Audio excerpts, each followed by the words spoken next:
Ito guys, nakalipas ng Pasko, balik adventure na naman tayo. At ito ang una nagpakita, solid. Umalis pa. Ayun, gitik. Maganda ang buhay naman, no? Sa parting malayo kami nagpunta at sa malapit, malabo pa. Maliit lang na bahura ito. At ito, solid uli.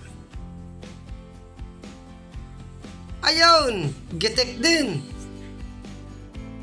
Maganda ang mga patama ngayon. Hindi pasmado. Hanap ulit tayo. At ito, solid pa. Ayun, gitik rin. Sana sunod-sunod na ang mga solid. Sige, labas pa kayo mga solid. Ops, manites. Ganda ng pwesto. Iyari ka. Ayun, sapol. Ang isdang matanda na raw at may balbas na. Sana may kulambutan din dito.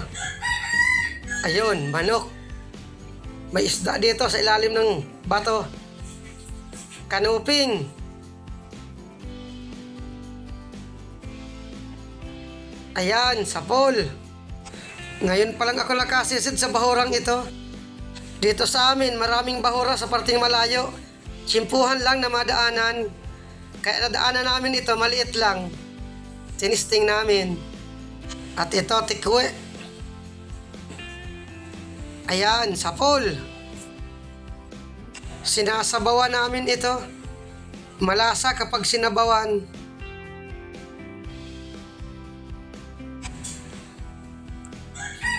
Ayun, manok pa.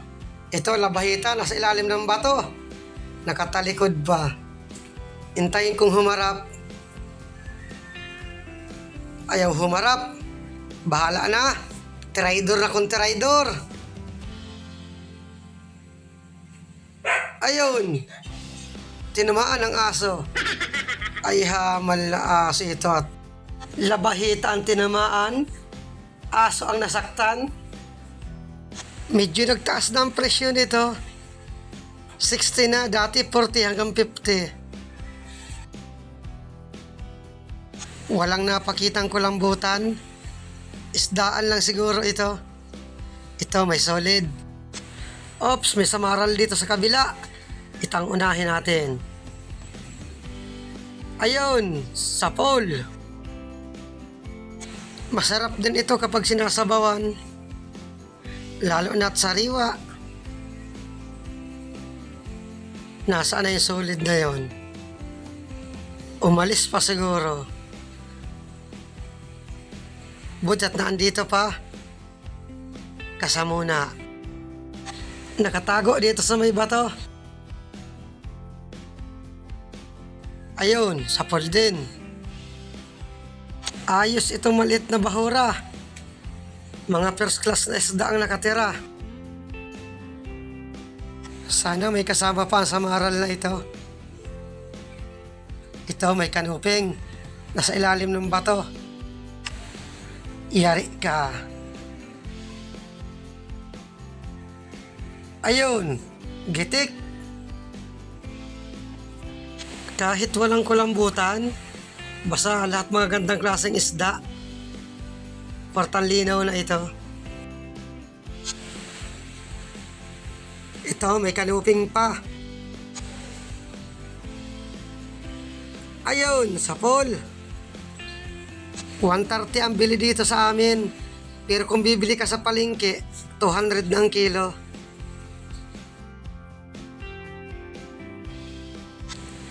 Ito, may mose. May katabing tikwe. Dito tayo sa tikwe. Ayun, daples.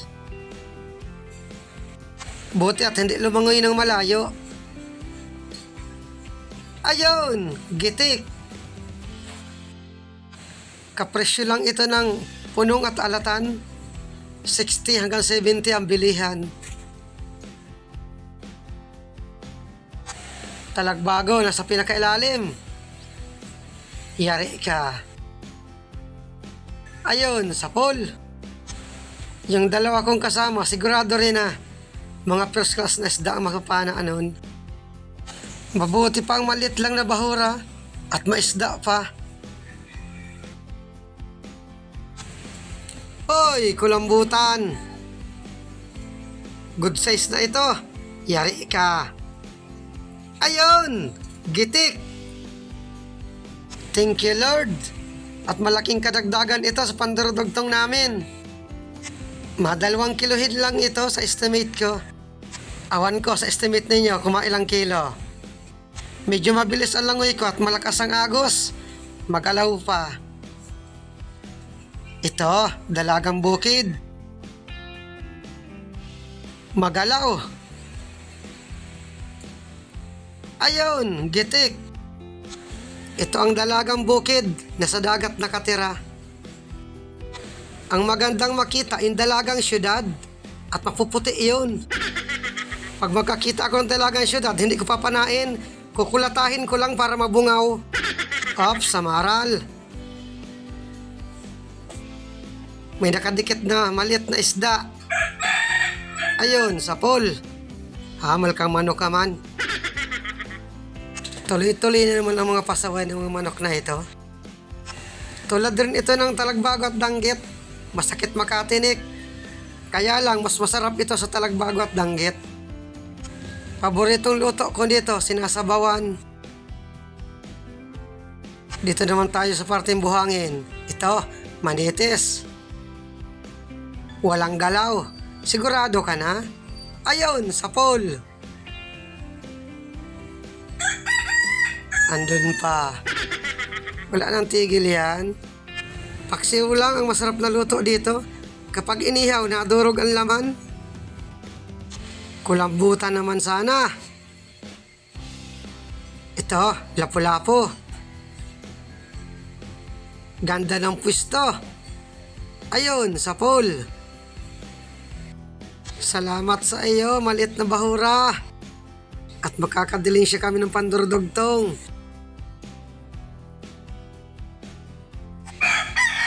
Ayun, manok na naman. Ito, tikwe. Ayun, gitik. Tsatsaga-tsagaan ko ang mga tikwe na ito. Masarap rin kasi nito ang sabaw. Sige, pakita pa mga tikwe. Hoy, surahan.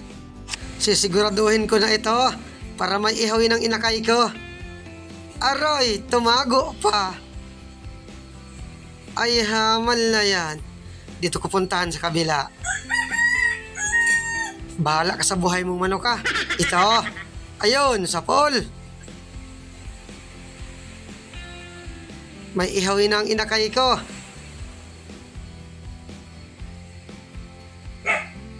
Andun pa aso. Ala, nagsarama na. Wala. Matindi ang maliit na bahurang ito. May manok na, may aso pa. Ando, nagsarabay na. Hindi ko nakikita yung dalawa kong kasama. Kinain na siguro ng kulambutan. Ops, talagbago.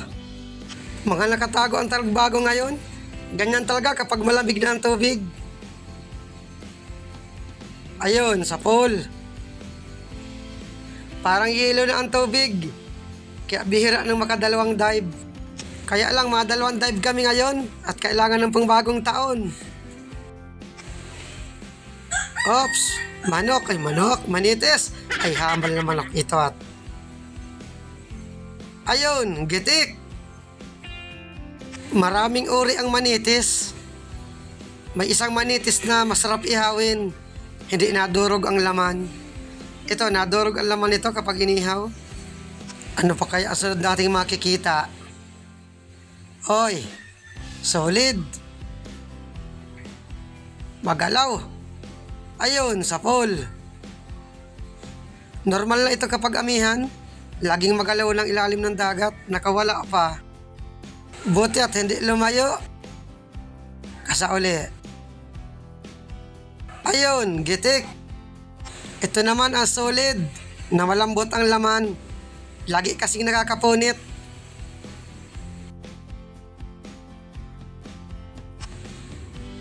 Oy, tikwe, umatras papunta sa akin.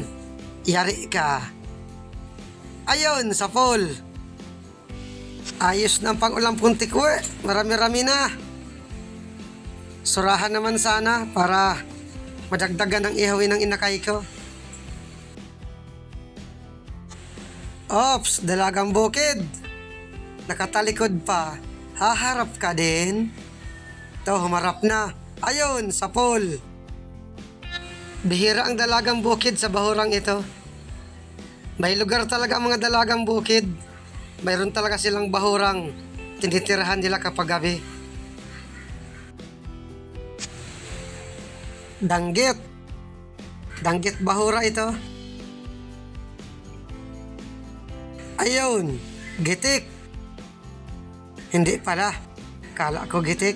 At nag-akyat na rin ako sa bangka. Maraming salamat sa inyong panonood.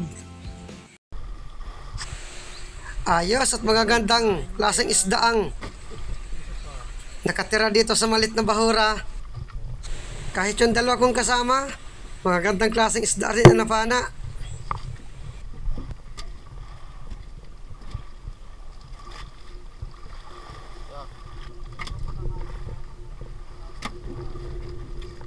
Magandang balikan ng bahurang ito at maisda. Mapalipas lang 3 gabi, pwede na itong balikan.